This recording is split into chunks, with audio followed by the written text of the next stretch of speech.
Alright, let's go through a quick look at the interface on the new facers.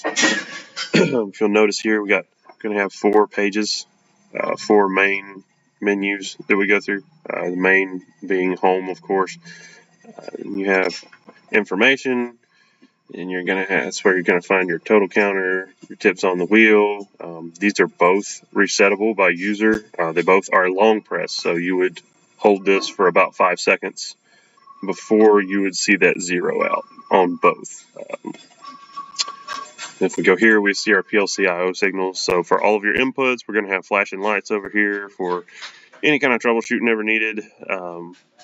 Anytime the input lights on the PLC, it's going to light on this screen, so you don't have to get in the back cabinet to see that.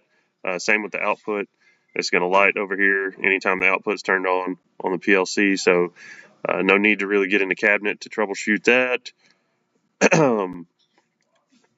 From here, we'll go to the settings page. You can see if you have a tilt head facer, then you're going to have the option of doing shear face blades.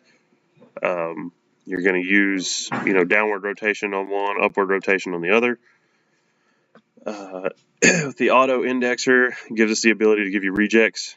So if you say 1 reject, then that means it's going to ignore that pulse from that auto finger just 1 time. So meaning it's going to, essentially if you said 1, it's going to skip 1 tooth as it goes back. So if you said 1, it would index back 2 teeth and then go forward. You also have the option of auto or manual index on this machine. The manual index is controlled by the manual stop block that's mounted on the index arms itself.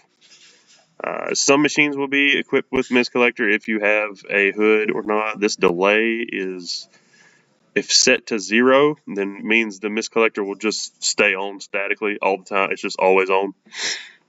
And if it's set to any other number, it's just how long it stays on past the automatic cycle. So for example, if you put 30 in this box, after your automatic cycle ends, the mist collection would stay on for 30 seconds and then turn off. Here we have alarms. This is going to display any alarms that you have on the machine, e-stop pressed, breaker tripped, any of that stuff.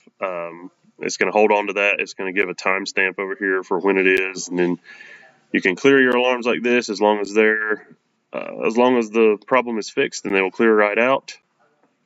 Also on the main page, you'll see down here, this is an alarms bar as well. It displays the alarms that are active. That way you don't have to navigate off the screen. It's just telling you what's going wrong. Here's your number of teeth for the blade. You'll go in here and enter your number.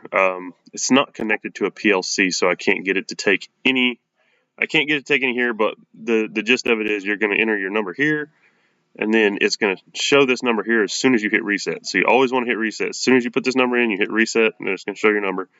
This is how many is remaining in the blade.